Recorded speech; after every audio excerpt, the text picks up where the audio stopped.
आज के भाषण का कोर मैसेज आपको क्या समझ में आता है? जो प्रधानमंत्री जी का आज ये पहला भाषण हुआ इस इलेक्शन को ध्यान में रखते हुए, मुझे 3-4 चीजें लगी उस भाषण में। एक तो कर्पूरी ठाकुर जी पर फोकस किया।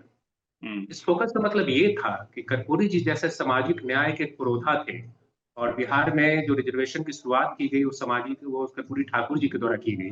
और कई बार बीजेपी पर ये आरोप लगते हैं या फिर आरजेडी कांग्रेस आरोप लगाती है कि आरक्षण को छीनना चाहते हैं। तो स्पष्ट मैसेज था प्रधानमंत्री का कि हम आरक्षण को छीनना नहीं चाहते हैं। कर्पूरी जी के जो विचार है उन्हीं को हम आगे बढ़ाना चाहते हैं। दूसरा, कि जब भी इलेक्शन शुरू होते हैं तो जंगल राज वाली बात फिर से याद दिलाई जाती है। हुँ। प्रधानमंत्री जी ने अपने भाषण में 17 बार जंगल राज का उन्होंने एग्जाम्पल दिया या और वो नाम लिया। सबकी फ्लैश लाइट, मोबाइल की लाइट वाइट भी ऑन कराया उन्होंने। हाँ, उन्होंने भी जलवाया। तो स्पष्ट था कि बिजली अब आ गई। देखिए, अब फ्लैश लाइट जलाने की जरूरत नहीं है, एक समय लैंटेन जलाने की जरूरत पड़ती थी। हुँ, और 20 साल पहले जो जंगल राज था, अगर आप तेजस्वी जी को बैकअप करते हैं, उनके वोट देते हैं, फिर से वो जंगल राज की वापसी हो जाती थी। एक तो ये बार बार उसको याद दिलाया जाता है, जब भी इलेक्शन होते तभी याद दिलाया जाता है। जैसे आज 25-30 साल पहले कांग्रेस के जमाने में जब इलेक्शन होते थे तो पाकिस्तान अटैक कर रहा है, ये बातें हुँ, चलाई जाती थी, वही चीजें दोहराई जाती है। तीसरा, उन्होंने यूथ पर फोकस किया, महिलाओं पर। हुँ, महिलाओं के संदर्भ में एक नीतीश कुमार का बड़ा स्ट्रांग होल्ड है महिलाओं में। हुँ, और जब भी हम लोग महिलाओं की बात करते हैं ना, तो महिलाओं को हम लोग 3 कैटेगरी में बांटते हैं बिहार की महिलाओं को। एक अपर कास्ट की महिलाएं, जो अपर क्लास की महिलाएं हैं। दूसरा, मीडियम इनकम ग्रुप की महिलाएं।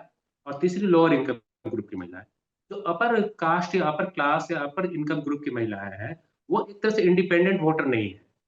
वो अपने किसी मेल सदस्य, अपने भाई के कहने पर, अपने फादर के कहने पर, अपने हस्बैंड के कहने पर वहां पेट्रियार्की डोमिनेट कर जाती है और महिलाएं स्वतंत्र वोट नहीं कर पाती। हुँ, जो मध्यम वर्ग की महिलाएं हैं ना, उन्हें अच्छी खासी नौकरियां इधर मिली है। खासकर हुँ, वो शिक्षिकाएं बहुत बनी है। तो एक हुँ, तरह से उनमें थोड़ा बहुत डेवलप हो गया, वो नीतीश कुमार को वोट सपोर्ट करती है। लेकिन जो लोअर इनकम ग्रुप की महिलाएं हैं, जिसमें जीविका दीदी भी आ जाती हैं, सेल्फ ग्रुप चलाने वाली महिलाएं, या वैसे महिलाएं जो बहुत ही छोटे छोटे रोजगार को करती हैं, उन्हें वो डायरेक्ट कैश ट्रांसफर हो रहा है, उन्हें सुविधाएं मिल रही हैं, वो नीतीश कुमार की पक्की सपोर्टर है। और ये लोअर इनकम के की जो महिलाएं हैं, ये अपने हस्बैंड उनके तो रहते नहीं है, अपने घर की मुखिया भी है।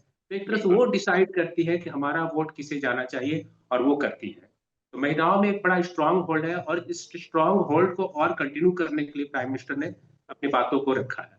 अभी आप एक सर्वे की चर्चा कर रहे थे और वो युवाओं को तोड़ना चाहते हैं।